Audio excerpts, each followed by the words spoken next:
Hey guys, welcome back to Fantasy Tip. Julian here for another weekend episode. I know you're used to seeing Max do the episodes, but due to unforeseen circumstances, I am taking over this week and it was thrust upon me a little bit last minute, but still managed to put the video together, so hope you guys appreciate it. So if you haven't already, guys, drop a like and hit that subscribe button.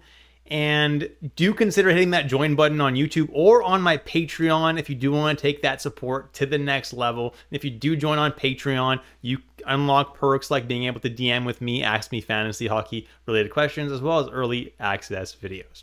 Let's jump into it now, guys. And let's take a look at the schedule for this weekend. On Friday, there are 6 games. Saturday, there are 11. And Sunday, there are 7. So in all likelihood, you're looking for someone who plays Friday and Sunday, but there's still are probably room in a lot of your lineups on Saturday as well, because 11 games means only 22 teams playing, so there might be some slots in your lineup there as well. So as usual, we're going to start with teams that play Friday and Saturday. Teams that do that are Minnesota, Pittsburgh, Toronto, and Washington. And your number one guy to be adding is Tom Wilson, followed by Rickard Rakell playing on the top line with Crosby.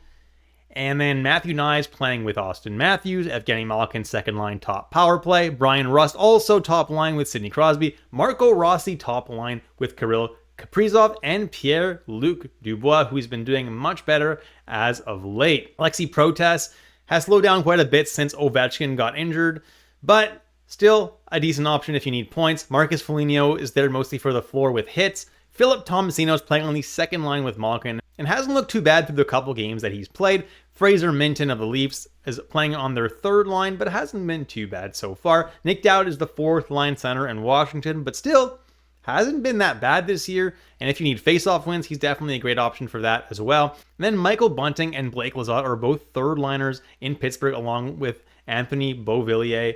And they've both been decent as of late, so if you're super desperate, they are options as well. For Friday and Sunday, there are 6 teams that play Friday and Sunday. Columbus, Dallas, New Jersey, the New York Rangers, Seattle, and Vancouver. Number one guy who's been great all year is Will Cooley. Back down to the third line, but that hadn't stopped him all year long, guys. He is hitting a whole lot to give you a safe floor, and he's putting up the points. Mason Marchment is the second guy on this list. He's very boom or bust, but if he booms for you during Friday or Sunday, you're in for a treat. Kent Johnson playing second line top power play and is absolutely lighting it up right now in Columbus. He's somebody that you want. Jake DeBrusk is playing on the top line with Pettersson and Besser and is absolutely killing it right now and is getting top power play deployment as well. Kiefer Sherwood is playing on what I would probably call the third line in Vancouver, but that floor is always so safe with the hits. Then Kirill Marchenko of the Columbus Blue Jackets is playing on the top line with Monahan and top power play, which is great. And Stefan Nason is always putting up points in New Jersey on that top power play. Sean Monahan has been playing very well on the top line and top power play in Columbus as of late. Connor Garland has been really solid playing on the second line and top power play in Vancouver, putting up lots of points lately. Dmitry Voronkov is a really, really good addition right now to your lineups, guys. He's playing on that top line with Monahan and Marchenko as well as the top power play. Cole Sillinger isn't getting top power play time in Columbus, but is only 4% rostered and is playing on that second line with Kent Johnson and Fantilli. That second line's quite hot right now. Logan Stankoven of the Dallas Stars has been playing kind of all around the lineup, but hasn't been too bad as of late. Jaden Schwartz is playing top line and top power play in Seattle. It's looking pretty good as of late, putting up points. And then Philip Hedl of the New York Rangers is playing on the third line with Will Cooley. Definitely not terrible deployment for Philip Hedl. If you need someone who plays Saturday and Sunday, the Colorado Avalanche, the New York Islanders, the Ottawa Senators, the Philadelphia Flyers, the Utah Hockey Club, and the Winnipeg Jets are the 6 teams that play both Saturday and Sunday. So, number one guy for me is Anders Lee. He's absolutely on a tear right now in New York, getting top line and top power play time. He's scoring lots of goals. He's the guy you want to be adding right now. Dylan Genther, always a great add as well.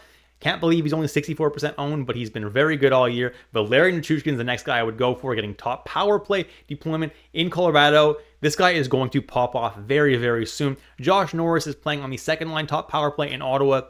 He's definitely someone who will put up some points over 2 games. Brock Nelson has been kind of MIA over the last 3 games, but overall, Brock Nelson is a very solid player and someone that I don't mind adding, especially just to stream for Saturday and Sunday. Matvei Michkov has obviously getting good deployment in Philadelphia as well as top power play time. he's a solid option if he is available somehow. Bo Horvat is currently playing with Anders Lee on the top line in New York, as well as the top power play, so he's definitely a really solid option as well. Kyle Palmieri is the next guy. He's getting top power play deployment right now, and second line time with Brock Nelson and Sivlakla. That's not a terrible deployment either. Arturi Lehkonen is top line and top power play in Colorado with the likes of Nathan McKinnon and Mikko Rantanen. Yeah, you want to be adding Arturi Lehkonen. He's definitely someone who could put up some points for you, that's for sure. Logan Cooley has been playing second line and top power play in Utah, has been very good as of late. Nino Niederreiter and Adam Lowry are third liners, and Winnipeg have been decent as of late and give you a decent floor.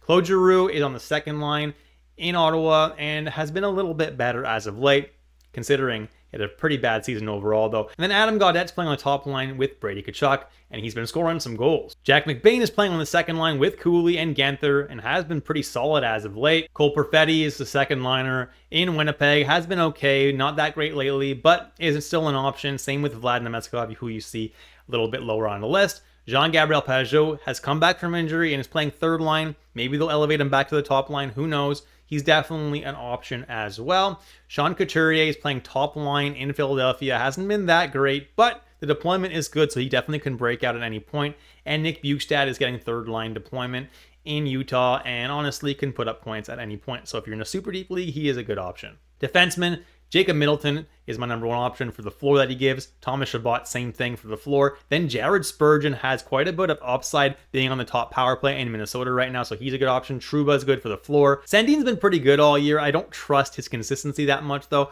If you want a safer floor, the next guy on this list, Ryan Pulock, is definitely the play. Sam Girard has been pretty good as of late, giving a pretty safe floor and putting up quite a bit of points as well. Michael Kesselring has been kind of points and a bit of a peripherals all year, which hasn't been terrible. Severson and Fabro have both been decent all year. Severson is more a chance to get points with a less safe floor, and Fabro has been putting up more blocks and more of a safe floor with less chance to get points. And finally, if you're in a super deep league and you just really need to stream a defenseman, Emile Andre is an option because he is getting top power play deployment and Philadelphia. Jumping into the categories league section of this video now, and if you need shots on goal, the number one guy to be streaming is Brock Nelson. And if you stream him for both his games this weekend, he'll get you about 6 or 7 shots on goal. That's an average of 3.2 per game. Lee's also 3.2 per game. Horvat, 2.9. Stankoven, 2.8. Monahan and Brian Rust, 2.7. Kirill Marchenko, 2.6. Ryan Hartman, 2.5. And Cole Sillinger, 2.4. If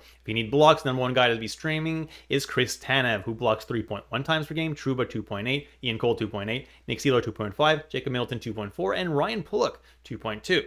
If you need hits, Kiefer Sherwood is by far the best player to stream. 6.3 hits per game, and he should be holding on to him if for some reason he's available in your categories league. Will Cooley, 4.1. Dakota Joshua, 3.8. Foligno, 3.6. Matthew Oliver, 3.3. Ty Cartier, 3.3. And Tom Wilson, 3.1. If you need face-off wins, the number one guy to add is Sean Monahan, who wins 10.9 face-offs per game. Stevenson, 10.7. Couturier, 10.2. Brock Nelson, 8.7. Lowry, 8.5. Horvat, 8.4. Nick Dowd, 7.7. Barrett Hayton, 7.4. And Pierre-Luc Dubois, 7.4. And that's it for this weekend video, guys. If you enjoyed the video, drop a like and hit that subscribe button if you haven't already.